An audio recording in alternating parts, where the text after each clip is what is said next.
na hon common yi ni Ade na Yaw Boamah Libya bogas usual me tiram dia mama konto man ni yadubo ache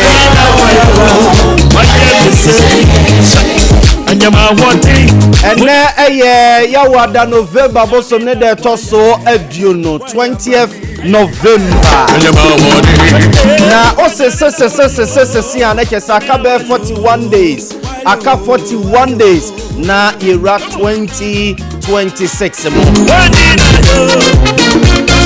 Ojidie sasa ni etie bia onyankopon na ode ehye enwuma pass wa fe 2025 no ode yen ebetwa 41 days na aka no na ode ewura fefu na onfe enwuram sa keke o ode ewuram na yakwa akofa mu mpeja emu aware pa emu adwuma papa emu akwantuo emu nsira ne pa kwatenten bibia papa bia won bia no ode ewuram na ode yakwa akofa Ujidia no page me so amen.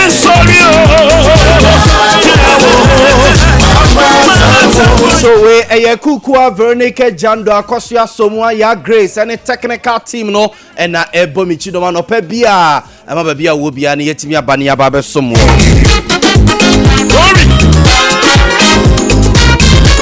And ye debia ye no common doso pe babo so kra na yakoye. And as we are streaming live on your social media handles na so Facebook Sompa 93.1 FM, Facebook Sompa 93.1 FM and YouTube so Sompa TV Gan.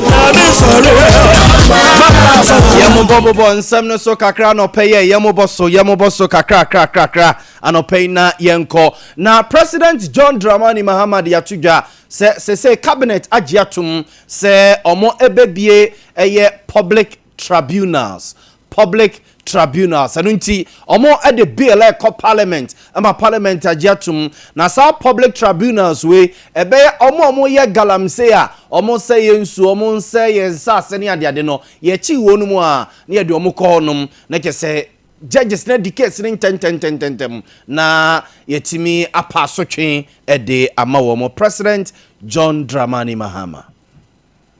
And so I get the reports every day. Every day you find anti-Galamsey, you find Galamsey pits, people being arrested and all that. Another problem we have is so far we've arrested more than 1,700 people. The courts to even process these people is a problem. So many of them will be forced to grant them bail. And in some cases, when you go back to look for them, they've left the area. And so one of the things Cabinet did the last time was to pass the Public Tribunals Bill so that we'll push issues to do with illegal mining to the public tribunals because they would adjudicate faster and let justice be seen to be done. And as the tribunals have it, they have a judge and then they have 4 other members who either have a legal background or of a certain level of understanding of the law. And so if that comes, we would be able to process, these cases against illegal mining. Duwe enchechemu President John Dramani Mahama edemaye about the fight against Galamsey ene edu bebia ene bebia ya na etwitwa na mu a ema okono a ye kono enwie peyo se ye bekọ akọchi obi ne ye de ne bekọ court no court de ene echina ebasa na omo koye ekokochi omo de omo bai no na abamubu abaye ekochi omo kra de court de ne echina na hwetere sam ne yehu bebi asem ne kwakogu bia nti wei President John Dramani Mahama nchemu a wode ama about sa public tribunal bill omo edeko parliament no na corruption so yengram the Attorney General Dr. Dominic Akrotenga Ayene na papa ne dia to just say na say Sebastian nso a obonsi yakwa akọche former minister bi yakwa akọche former CEO bi yakwa akọche former government appointee bi ni ade ne court de ne court a na court ama ne bill na bill no a court de betu ni 3 so no ya na no ohye ebi kura ne ayi osesibi so osesibi da so dem meboa ne bail condition no ontimi emiti one gift your worry NSS former deputy CEO onu say emra court man ne bail no odemu for 20 solid days and say no mutimi emiti ne bail condition ba kokra is a boss CEO say dey onu so mo chene na anu ya mo so de na court ama court asesa bail ne kakra but still ano se na attorney general de nchirima ba de ntia omo ede bail kesia to former government appointees omo chichichichi omo eso no. Mr. Speaker, I have already made it abundantly clear that the Economic and Organized Crime Office and other law enforcement agencies under my ministry are not acting arbitrarily. Bail depends on the crime, the gravity of the crime. And so what we are seeing now is that the sums involved in the criminal investigations are very huge. And because they are very huge, if you set very low bail conditions in terms of the sums, the likelihood is that when the person, the suspect, escapes or is unavailable to stand trial, whatever you are able to extort in justification will not be able to offset the sum that is involved, the criminal liability that is involved. So, for instance, if you have a situation where the suspect is accused of, let's say, causing financial loss to the state in the sum of 1 billion Ghana cedis, or stealing in the sum of 31.1 million Ghana cedis. You cannot set bail terms that are, unjustifiably low. So it is the magnitude of the offenses we are dealing with that dictates that we set bail sums that reasonably justify the crimes that have been committed or alleged to have been committed. Dominic Akrotenga Awuni ayini mum Dominic Akrotenga ayini Attorney General na odinchirimu abano na Damongo MP Samuel Abujinapo esoso chese na no budget finance minister kokan ya ode to Ghana fo nim se aban ne ye nhihye se ye bekwa akoto arupre plane helicopter be 475 ede ama sojafo ne ato presidential jet mienu ede ama mampani no wo se asem na ye kanesa no enye sika ato na ye de kwa akoto sa planes no wo se wo sese na okeka ni nyina asie ni kika bomu a ene number $13 billion no ene sika o menyi ye tamo ne ye de akwa akoto arupre ede abrema mpani ene asojafo atenetenem weyi Honorable Samuel Abu Jinapo. 4-year programmed expenditure. If you put all of these together, which is the multi-year procurement commitment the government of President Mahama has made to purchase these 4 helicopters and 2 presidential jets, it amounts in total to 13,152,072,333 Ghana cedis. If you do the conversion by a rate of 11 Ghana cedis to the dollar, you will get 1,195,642,939 United States dollars.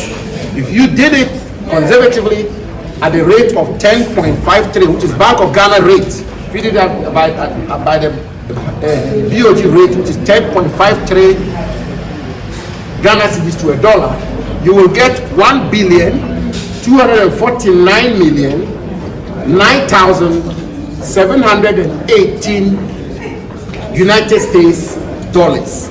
So, ladies and gentlemen of the press, governance is about transparency, and governance is about accountability. And we members of the minority in Parliament, our constitutional obligation bestowed on us by you, the good people of Ghana, is to hold the government of the day accountable. The decision ultimately will always be yours, the Ghanaian people.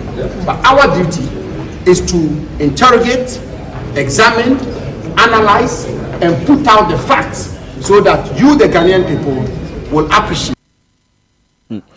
I was avoiding way honorable Samuel Abujinapo and the attending Gano, where MP demand this year or Damango Abaton Persuasunti. He led the minority and Omo Edison Chemuba Mpacho a 13 billion Ghana cedis. 13 billion Ghana cedis. And Otre say, Abai no SSA. Edi akwakoto plane ababe tretrem ewo omeyimo na honorable Samuel Abujinapo no see ya and the majority leader ora Mahama Yarega Boko Central MP so ekre say oyi omano na sansem no a MPP for no kasa ban etam be 13 billion Ghana cedis edi akwakoto plane ababe tretrem no kura bia nim eyentro eni mfuturo eno mutu edi egu Ghana for eniso. You lied when you said that we are spending $1.2 billion. And the point is that you lied when you said that we are spending $1.2 billion to buy a presidential jet. You lied. You lied. You lied. You are now trying to correct yourself by saying that all commitments for the next 4 years to retool the Air Force. Honorable Majority Leader. To retool the Air Force is 1.2 billion. Honorable Majority Leader, with all due respect, the statement may not be correct, but the use of the word lied. I will ask that the lie be expunged.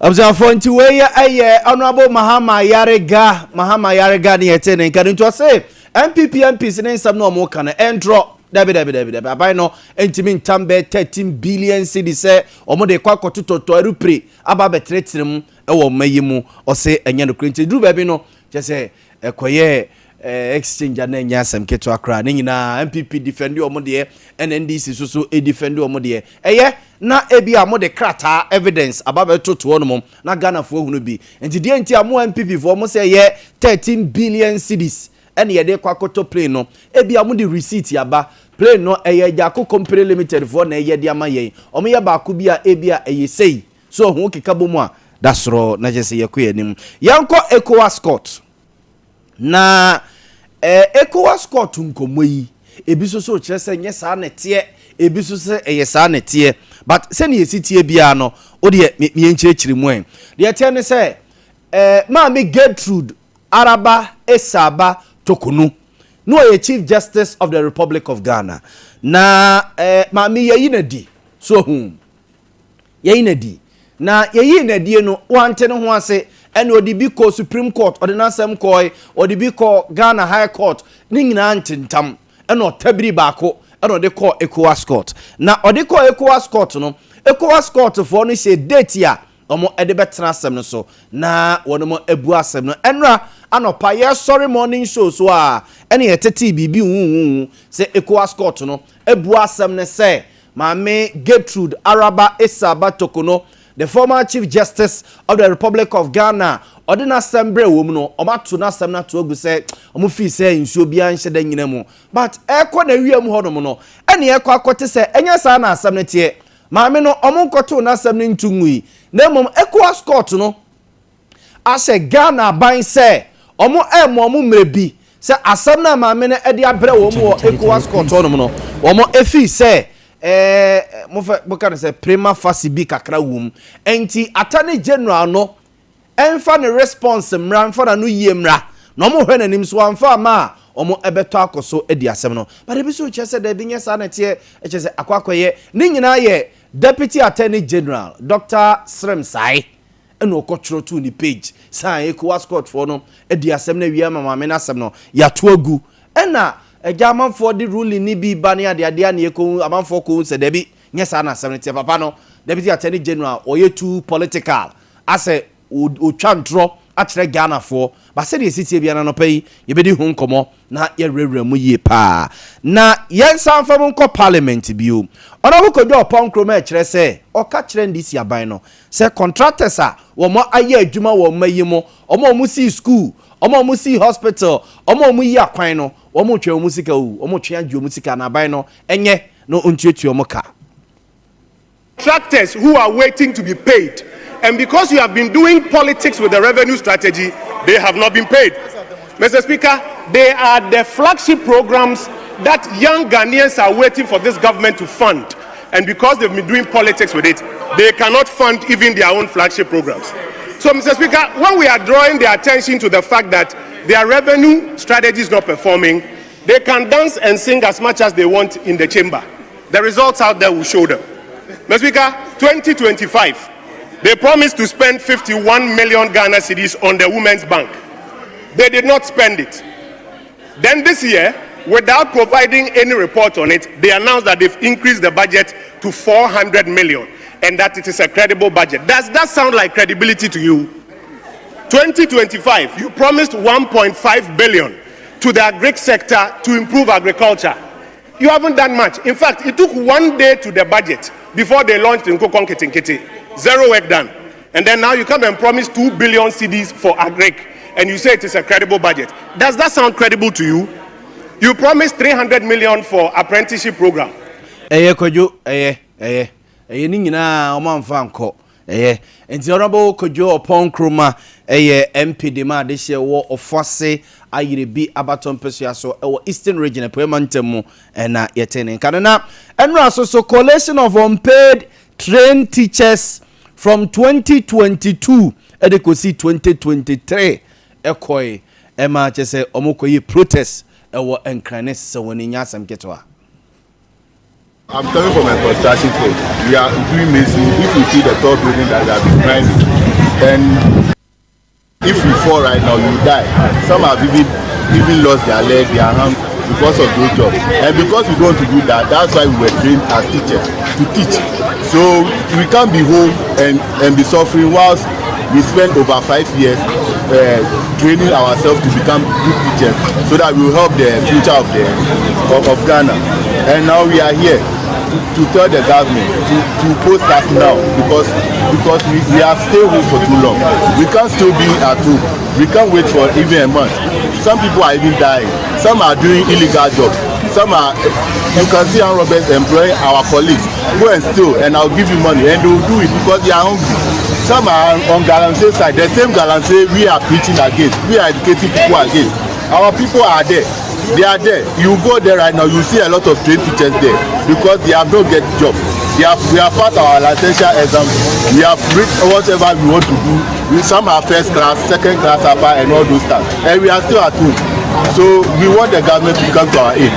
We were trained to teach, not to be on the street hacking. Some of us are at the station hacking pure water and all those stuff. And you see these same people, the people we are supposed to teach are the people feeding us.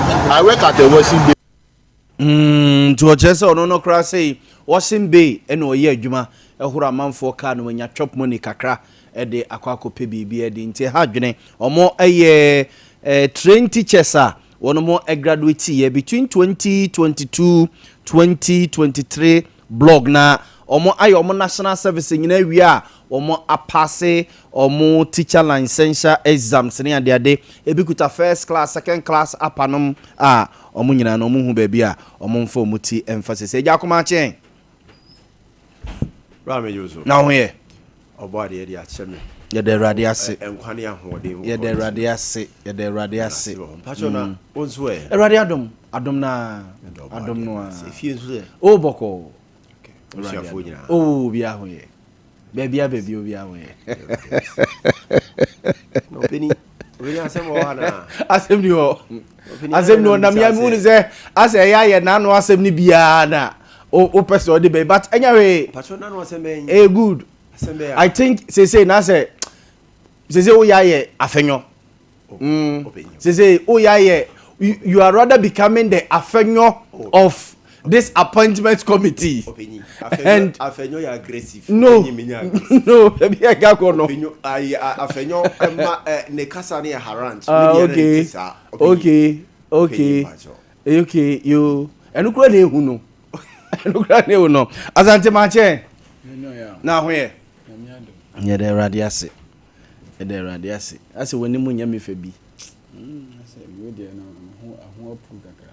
Ehwan de me would any pru me angasa. You move through. Like upnu we didn't improve me like to do some little pains can wabre yeah I think that pass my break so yeah we dey answer oba odun sato ya fo aduan I don't need no so die so ja for so training mu go so den Ashanti region there no recruitment process Ashanti region yeah especially Kenya University say no me ko fa ayi your friend say prisons me see prisons there be ayi post office adum post office wo say ho no mo ton immigration fire service ni ade deeper now Kenya University since Monday mo ho sa so ya for no all the screens yeah Asante ye your Pajo Park, your Baba Yara Sports Stadium. They listen to our at least. Send na ye ken. There were a lot of open. The be called Legon Stadium. The be called has a Independence Square. The be called yeah. Dan say changing time for munkogu elwak. Well, Ghana for said they see reactive. They are proactive. They are listening to our humble civilians call. Yes. Almost so huna yen. After all, ya nemwa ye ni hono mo a soja for muso mu ne o. De ntia mukodi soja no eye to protect yen. Almost so mu ya na my friend you are not my friend. Hey, my friend you are not my friend. Your friend. Yeah, candy for Kruma. Boni omudi. Time be amo chain. Amasemsi obi bewu. Accident be si baby. Asem kese be si baby. Ansana sebe ompeni for money mo. We know. Adwene ansana a function. Ansana anane senkuto. It's true. Aye adwuma. Ti time bia gisa asemo si asemo nsi a adwene we no nya adwuma. Oh. And they are see I say no. Check for na for you. An opinion. Teacher for na some no mabu na mo teacher. Yes, coalition of unemployed trained teachers from 2022 to 2023. Abano I na dwen so be fat penny say. Mate say so offer about 6,000 or 7,000. How na drisu kan say on be fast 7,000. And I remember 6,700 we say almost in say 7,000. Yeah. And on 7,000 be one batch. Yeah, na one batch. It we na be the 2022 for na say 2023 for no. Like say be one batch. Maybe 2023 for will come next year. But on say we nyina ye dem can say police, military ni next event say say adwuma we nyina. Yeah, utimi hu say aban pese wo form nyina ko currently say mabunu nyina form at a time this okay. Boa na all this ya for teacher for 6,000 ya for soldier for 4,000 ya for prison for 3,000 ya for we are at least atibiso abema ebianye biaye and na omo we main university nso angasa no omo de omo nye whether nurses and teacher professionals omo ye omo akwaye university we Legon we University of Cape Coast UDS wankwankwankwaye bia medicine and nurse teaching one day they call just the normal humanities ebi our communication why HR procurement why procurement ne san mania no so and they say aban mu mani ko especially okay certain mampanyida da nanado dey na ku dey no buy no we plan say nka they could be absorbed in the system gradually. Yes. But say mabu benya adwuma ye se mabu no nya adwuma ye a hwe na make say senkoko nketenkete abana so de ba se teacher for ko nya adwuma ye a make say teacher for pigu galamsey side ene na boy ne de to so na oh yeah teacher for pigu ho nurses for pigu ho ni boy bi ho wie o university ya onyo boafo nti otimi ko di mate ya makoya no ko di mate betre mabam no kuta base 2,000 otuto school fees na bia na odidi bia ya makoya no asan ade abam oni mra ho so no o de wie ni school wonya any form of job bia nko beye but na me can say mabu na o mem se o mutimi nya adwuma bi kwa say about 12 to 6 mpo na ya o mo ko na ya common 40 series and say 50 series per day and come and yenya problems be your system. Oh yeah. But they say adwuma ba ko pa so I hard you on ma we mu yaw man bet no. O say adwuma ba ko pa hard you on ma we man bet no. Asante eba misro. Me ba ma me come asem. Eno de emfa ho. Me ba. E ya man for side jobs o mu ye o. Me ba. Ya we. Hwe. Se mabu no pa mu nsu adwuma bi mu.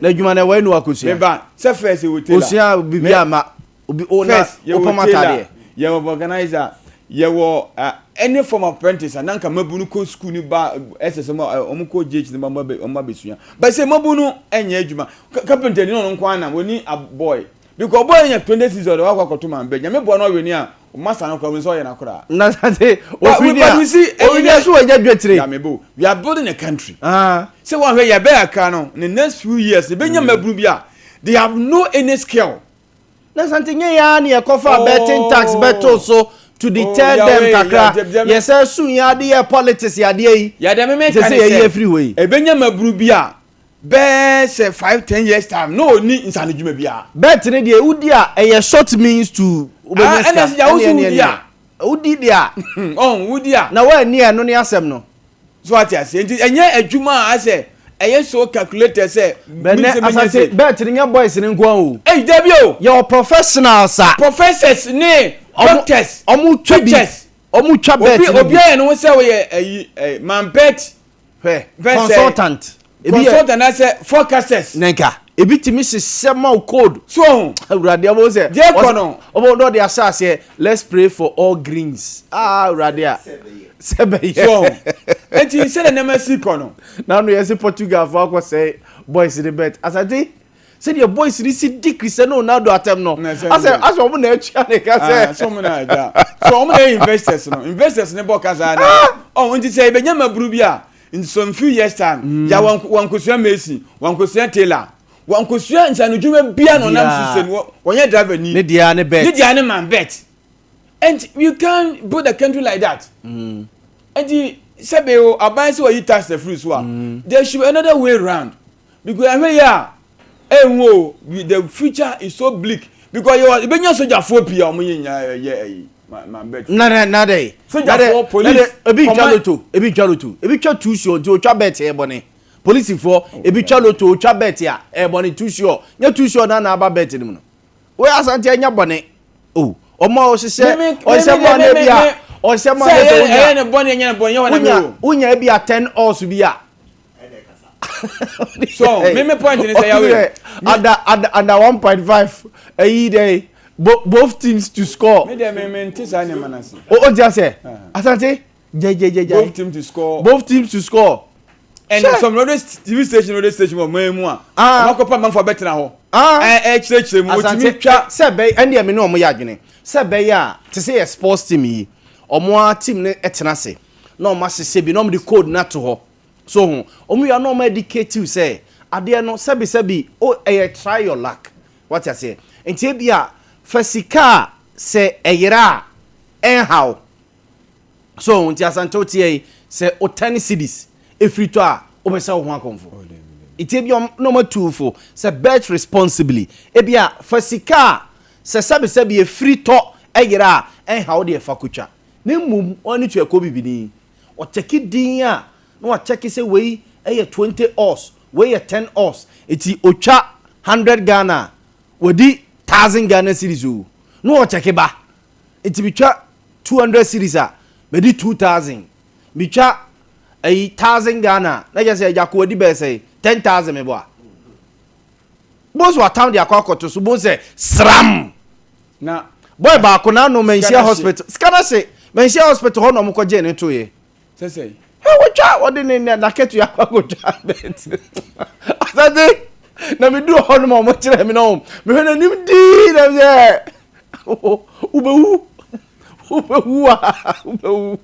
so ni ma ga se bini agba bia dibi no disiga no wadi awie woni odi we have program ba ya we twazo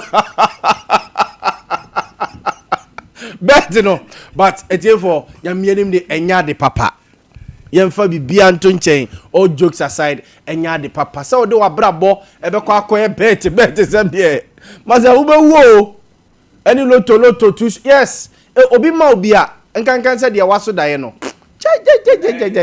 asante jai hwe na nya na kunadu de boy ya na metete wa boys ne calculate na me fi so mu di agro na kunadu Ajima Rollins ni date of birth and da na odi wuye no obi sika bom patase me te ono mo ye na me hwe din na masa me de luto de mani nyo asante ebo 5:30 boys in the disc yi eh to na me say ke mom 500 Ghana bi na I'm say for am so what ya de ya de no hwe bia o de mani nyo afi na obepe 500 Ghana ya ko me ntimi ko bra mama na asina me nche na no o osne e boy ana o say o osne boy osbe oh nyana na o see England openi de o kan minimum hwe over 2.5 no openi de o kan minimum hwe and England say obviously 2 goals Mr. No, under 2.5 I say over 2.5 Miami but now under 2.5 ya ka odi but now over 2.5 because England say they can minim they all come once as I say over 2.5 no like I say England be say be above 3 goals what I say above 3 goals and I say koye under 2.5 like I say England ain't say goals and I say match ni mu no 3 goals under 3.5 sana die sana oye no wow show me ento obedi ma na say do pay me person me hwe a teacher for protest ya ye protest and say e be form adwuma no enka ndie na minim senka a teacher for ne a nurse for say omu wie school a ki wie omo service na posting no na edi akire ne ya posti omo kama but enne minim di ntia say teacher ni be ko school be 4 years no obe wie be ye ne service awie na no so aba be ye dadwene eno so aba be ye asem de na minim se first no nanka eno ntini e dis allowances ahodo ye e de baye because na ye nshada nya kire form be kwa akokire ye maya de e wo schools ahodo mu obie ni nye ho ye intro yes obie ni ho na ni eje ho ye de incentives ba komienu be hyemu sebe ya wo mo de be je ho no mo aba be kire ye madia nenso so okono okoje nkire ni wia no aba be dane ai asudie kese ye wo awofo abusuafo ne namfofo eso na minim se Ghana ye ni any way bia ye ne other countries betumi adin komo se at the end of every year we produce a number of teachers and nurses into oman yi ye hu say you lack teachers and nurses for ya ye ni omo be collaborate din komo na say ye teachers yi ba out na ye ni omo din komo say ye de omo FM for 3 years 4 years omo mra mo ho me kirade wo mu wi a na fi omo asan bagana na fi omo ba beto wo mu dwumadie so a minim because first na minim say nka Cuba ewie ya bo say na yes ye doctors for no bi ekọ na ye nurses for omo krom de omo doctors ni bi aba yes nti nko omo kwa no makwa ko gain some experience bi ne adisua ba ku bi omo kwa ko sua e de aba no mo de aba bebo yen e wo ye memu ha because say na say mo say America no UK num omo pe is it science or mathematics teachers and English nti mo say Ghana for boys ne kopa is it America UK na Canada. One other country Canada so ka ho guys ne kopa sa science ne maths ne omo edin bi omo de frɛ no system we any of the STEM teachers are omo ye hot cake pa ma hu say omo edwan ba me problem ye say ejako teachers we nyina no of late ya say teachers ko nurses ko ntia ban timi ncheki hu say ye wo teachers 10,000 ye fa omo emu ebi 1,000 ko so hu ntia bi 1,000 ye be fa shim plus ebia 7,000 ye pese yes afa ka yetia na bia documentary yes kro we mu teacher ni ba ko pe ene wo ho kra we ase o kire class 1 to class 6 ade eya ye hunu bia na still a teacher ni be we school ni ye nya ba bi onya adwuma nya mi ho ye won kwala o mu ti school mo so mu nya teacher ni e ma ne nkire o ma de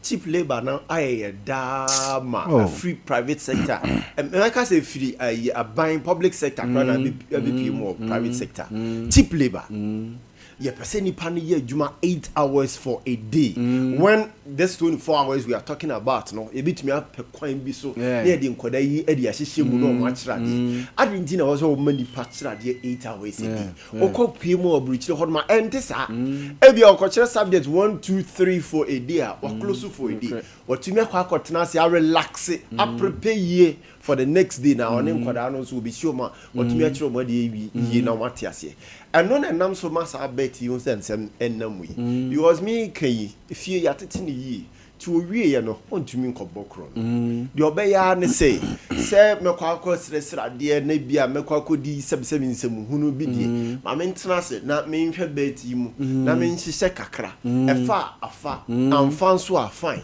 however mate say yesi bet fo yi nso se wo hihye na ebokọ anim ne eduru ba bi atumi ma cash out nti so ompe ne ho asema no ami aso pe nyina obedi me se mate say ni nyina wo se yedi nkomo yedi amanfo ade so safi what am I say oh yeah na se obedi rabi asam na me kan won ti ma say Matias sa amanfo na ekeka na what yes kechire one twa be kechire because hey mesre wo kechire yeah kechire asante mesre me minimo we na me minimo we because one and yes ye introduce na ye allow ye mabunu no say they should go and get themselves involved in some things ne actor enye na emwa o mind nti e was senka ye your mind ye focus na ye your mind ye wo a path ye chart we should be able to know say at every given year bia no e mabunu say na eba be chene out from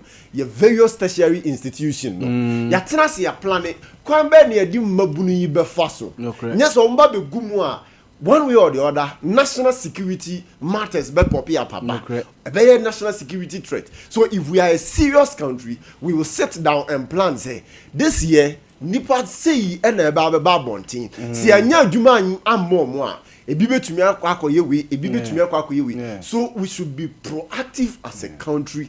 We sit on a round table, plan for our tomorrow. And it is because ye mpanifo no wo mo nwene ye mabunu no ne o mine dache ho.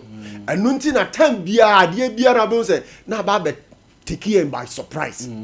Yenimra ya hoso no na oye ne aba beto ye. It is time we have to plan for tomorrow. Generational thinkers ni here omo as leaders now. Generational thinkers. Omatena no omo dwene daache ho say ene emabunu ni bo adechie hospital bia nkwada say ne ewo omo edeba do ebi nsu wu free mu de.